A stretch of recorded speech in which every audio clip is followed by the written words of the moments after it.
Happy Monday, everybody. Steve Searles, also known as Stephen D, at caucus99%.com. Great blog. I recommend you go to it. I'm talking today about what I did this weekend, what I asked people to do in my last video, which was to go and go to a community, whether it was an African American church, a mosque, a synagogue, some other community, where you would be unfamiliar if you looked like this. And that's what I did. I went to the Babar African, let me get this right, African Methodist Episcopalian Church, same denomination in which the Charleston massacres occurred last year. This is my second time to this church. The last time I went was the weekend after that massacre. And this time is less crowded. Made a point of going up and introducing myself when I came in and talking to people. And I think that's something that you need to do if you're going into a place where they don't expect to see a person like myself, like you, if you're white. Engage them, don't expect them to just come up. There were some people that obviously always, gave me a funny look because they don't expect to see a lot of white people there, but there were about 5 of us. And most of the people were very friendly. I got a lot of hugs, got a lot of thank yous. It's a very open church. A little bit different than the churches I went to when I was a boy, obviously. I went to Missouri Synod Lutheran Church, which was about as solemn and dour a church service as you can go to is a Missouri Synod Lutheran Church. The hymns are dour, sermons are all about better believe in Jesus or you're going straight to hell kind of thing. But the wonderful thing about this particular church is that they have a lot of music. It's very upbeat, very joyous music, and that, they encourage people, or obviously people are used to getting up and swaying to the music, clapping to the music, and that's good. That's a good thing. I'm still not totally comfortable doing that in church because that's not what I'm familiar with, but I did get into it a little bit, and so that was great. The funniest thing that happened to me was I had introduced myself to one of the ushers, and then I went and sat down after talking, introducing myself to some people, and a little bit later, right before the service started, he comes up to me and he says, "Do you have a car that's parked on the, on the road? Did you not park in the parking lot?" And I said, "Why?" And he said, "Well, there's a car alarm going off. There's a car horn beeping." And I think I was the first person he might have talked to. I'm not sure, but I said, "No, I parked in the parking lot." And anyway, I went away a little confused, and finally they had to make an announcement asking people because he didn't know who to ask. After he talked to me, maybe I was the last person he had. I don't know, but it was just funny. I actually drive a 2006 Kia Sportage with about 150,000 miles on it, and it doesn't have a car alarm that works anymore. I don't believe, at least never heard it go off. The other interesting thing about the service was the sermon.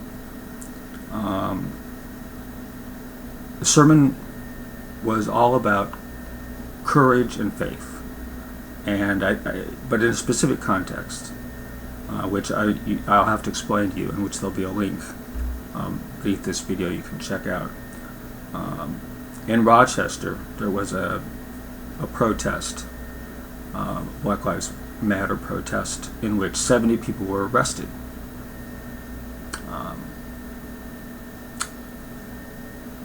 That in itself is unusual. Rochester, New York is not a large city. It's a good-sized city. The metropolitan area is maybe 100 million, but the city itself is maybe 250,000. And they had 112 cops. I don't think I've ever seen 112 cops anywhere in our city. Not even when we had our Occupy event here. When Occupy was, occupying the central, our small central park downtown. There weren't any cops around then, not like a lot of other cities. So that in itself was a surprise. 70 people being arrested for what? We have an African American mayor, and in fact the minister made a point of saying that. Why weren't you out there on the street with us, Mayor Lovey? I don't know why. I don't know if she was aware that this was what the police were going to do, or if she was on board with it or not. But obviously, that community felt that she had let down the people that are her, that probably make up the largest part of the Democratic population in the city of Rochester itself. And I don't blame them. These were peaceful protesters, and I guess they're doing. They were arrested mostly for blocking traffic and a rash of other things, but it was a peaceful protest until all of a sudden the cops decided that okay, it's time. It's been going on for several hours, and I guess now it's time to arrest everybody. So again, the minister did not specifically mention that event. He kept referring to the situations. The situations. Everybody, and then he said, "You know what I mean." So that gives you some idea of what that was like. But that's not the only thing I want to discuss today. As nice an event as it was, and I had a good time. What I want to talk to you also about is an article that just came out. It's an interview with Carl Bernstein. I'll have a link, in the description to this video. I'm not good at embedding links yet into my videos. In fact, I don't know how to do it.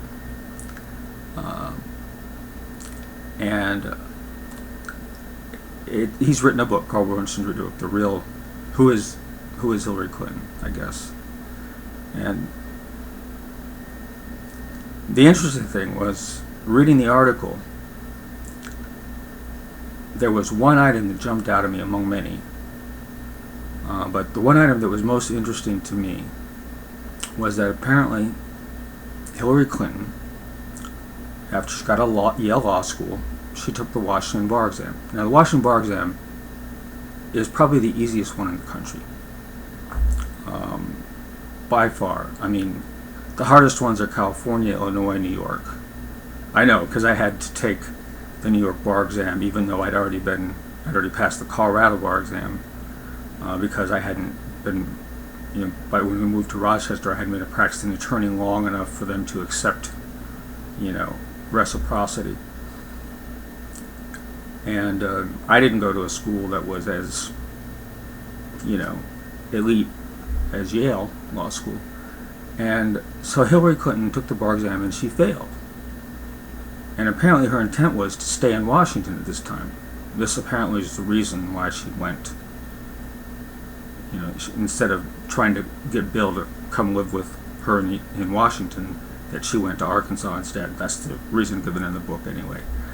I can't vouch for the accuracy of it. I'm assuming Carl Bernstein has his sources. But the far more interesting fact was that she did not tell anybody about this. I mean, I'm sure Bill Clinton knew, but when Bernstein found out about this, he interviewed a lot of her, he contacted a lot of her friends, and they were surprised. She hid this fact that she had failed the Washington bar exam. Now, a lot of people fail the bar exam. Even people that end up being good lawyers, and I'm sure maybe she had a bad day or whatever. That's not the relevant thing. The relevant thing is that she kept it secret. Now, what does that tell you about Hillary Clinton? I think in light of all the recent email scandals we've seen, with her and her own server, and then the deletion of emails, which could not be totally recovered, the fact that she put in an email system in a separate browser in the first place so she could evade having to turn over documents for Freedom of Information Act, it just confirms to me a very, I'm not a psychologist, although I did get a psychology degree and once worked with troubled adolescents in a group home facility years ago before I became a lawyer and then a retired lawyer. And I think it reveals a very important fact about her. She is a secretive person. She does not want to be seen as a failure.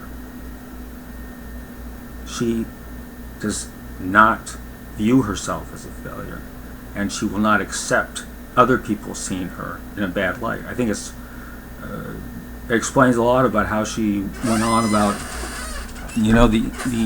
oh, I did nothing wrong with the emails. Oh, that system was approved, and all the lies she told about why she had a browser in place. I did nothing wrong. There was no classified information. All of which has been, shown to be untrue. And it's the same thing. There's this very, very paranoid, secretive element in her personality. She does not want to know. She does not want us to know about her. She does not want people to know that she's made mistakes. Because in her mind, she doesn't make mistakes. And that was amazing to me to not amazing that she has this kind of personality, but that it was so long ago that there's evidence of it, even before she became this famous celebrity politician, former First Lady, U.S. Senator, former Secretary of State. Excuse me for just a minute.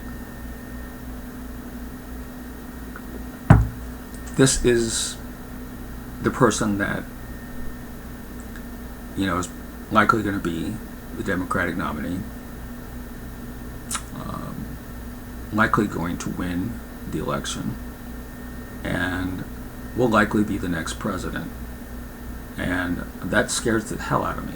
That this kind of person, that refuses, to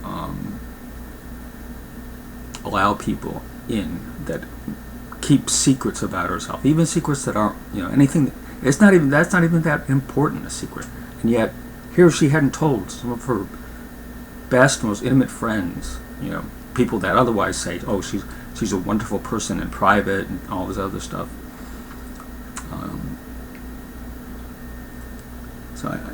Very telling. There's a lot of other interesting things in that article. The fact that that she was well aware of Bill's infidelities for years. But then when it came out in the 1992 election campaign about Gennifer Flowers, that her first idea was that we should attack George Bush, the elder, the first Bush, on the same issue, on rumors that he had had affairs, even though at that point she had really no substance to back those rumors. That was her first idea.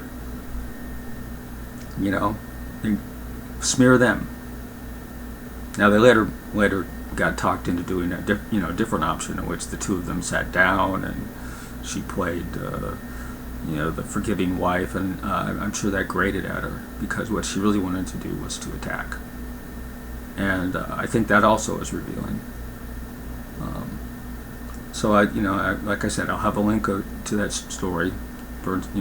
You can read it yourself. It's for the most part a fluff piece, actually, because but it's there's some interesting things in there that I think you'd like to. I think you can peruse, and I think it exposes and tells a lot about this woman that is asking us to trust her, to unify behind her, even though they've done everything to, reject and push away and stamp down on Bernie Sanders supporters, despite the claims that, well, we want unity, right? Well, I'm not sure that's true. Well, no, I am sure that's not true. So that's what I got today. Again, I'll have links to both of those stories, the one in Rochester about the 70 arrests of Black Lives Matter protesters, which is just that number of arrests itself in this city is they've had riots before and they didn't arrest that many people, back in the 60s or so. So that and also a link to this story about Hillary Clinton. So interesting developments always. Be talking to you soon. Signing off, Steve and D. Take care.